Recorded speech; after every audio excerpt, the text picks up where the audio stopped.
May biyaya na naman po tayo mga ka-idol. Nakahuli na naman po tayo ng tuna. Sa dayo na naman. Pero ibang spot na po yung aming nakuhanan. Hindi na po yung spot yung kahapon na nakuhanan ko ng isang tuna.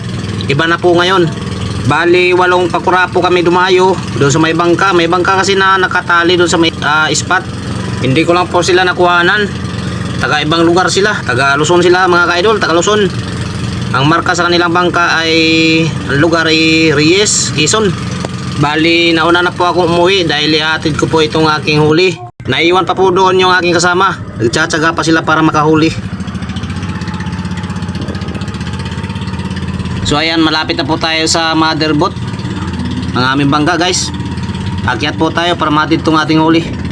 Yan, galing po tayo doon 2 miles mahigit ang spot na aming dinayo. Ayan, malapit na po tayo guys. Akyat muna tayo para matid itong ating huli na tuna.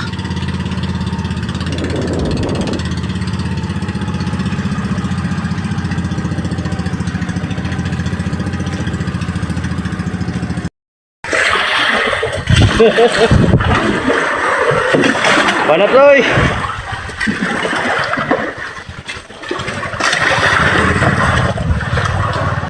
Ayan guys mga ka-idol, kinain na po yung aking pamangkin. Kinain na siya ng tuna. Hindi ko nakuhanan yung kanilang mga huli kanina kasi nalubat yung aking sipi.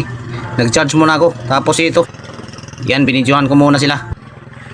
Ayun yung aking pamangkin, oh, yung puting pakura, service. Nagbibirada pa po yan ng kanyang huli. Medyo matagal niya na iangat mga ka-idol. Siguro malaki yan. So abangan na lang po natin dito. Titingnan po natin kung gaano kalaki ang huli niya. Ang tagal may iangat. Baka malaki yung huli niya. Kala namin na hindi kakain ng isda dito. Dumayo pa kami. Meron naman palang laman tong spot na to, payaw. Ayan, nag-aatak pa rin siya, oh. Nagbibirada pa rin mga ka-idol. Hindi pa niya talaga naiangat yung isda. So ito na siya mga ka-idol. Nakasampa na po ang aking pamangkin. Titingnan po natin yung kanyang huli. Tuloy doa. Tunaw. Yanos. Dua. Ano ba rin? Pinta? Pinta? Pila? Kurinte. Kurinte?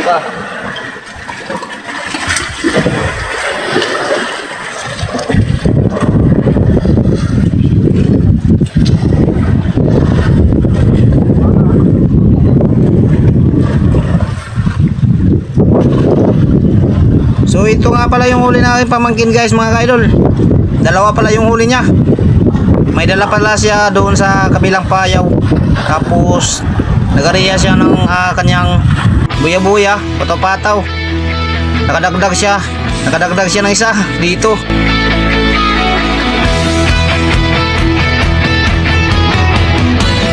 Ayan guys, oh, ang laki. Yun, oh. Yellow pinto na guys.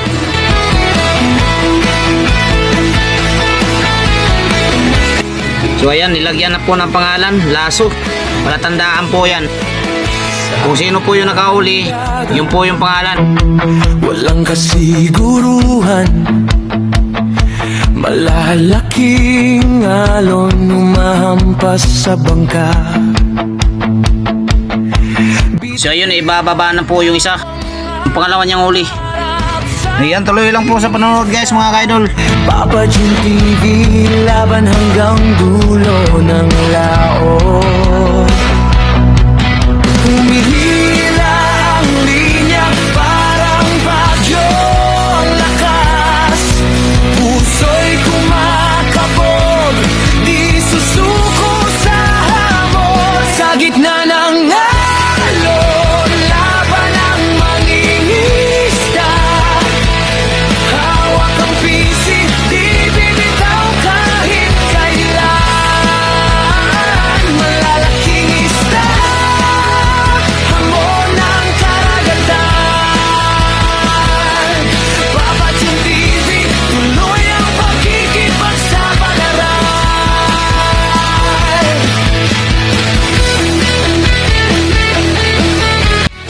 So ayan guys, lalagay na po yan sa bodega. Titingnan po natin yung laman ng bodega. Sa bodega na po kasi kami nagsisimulang maglagay. Dahil po yung aming mga styrofoam ay puno na. Yung 4 na styrofoam. At sa lilim ng ulap, Pasipiko'y malawak, misteryo'y walang hanggan. Ito nga pala yung mga styrofoam namin guys. Puno na to lahat. Mga yellow pinto na po ang laman yan. Ang sa bawat tagumpay, sigaw ng kasiyahan. Sa gitna ng alon, laban ang mangingisda. Hawak ang pisi, di bibitaw kahit kailan. Malalaking isda, hamon ng karagatan. Papa Jun TV, tuloy ang pakikipagsabalaran. Ayan mga kaidol, may naghatid na naman ang kanyang huli. Yung isang kasama ko na naman yung nakahuli, si Dodong. Ayun po yung huli niya. Ayan, lalapitan po natin. Titingnan po natin doon sa malapit guys. Ayan, ang laki oh. Nasa mga 30 kilos yata yan. Dagat na malalim, tagumpay ang uuwi sa dalampasigan. Sa alon, laban ang mangingisda. Ayun yung service ng nakahuli guys. So ito po yung huli niya ngayon. Data sa Pasipiko man o sa dulo. So yun guys mga kaidol, ako po ay bababa na para mag-fishing. Baka makahuli po tayo, makadagdag no. Teka lang, titingnan po natin yung bodega. Ayan po. So yun, hanggang dito na lang po muna tayo guys. Dahil ako po ay mamimingwit muna, mangingisda.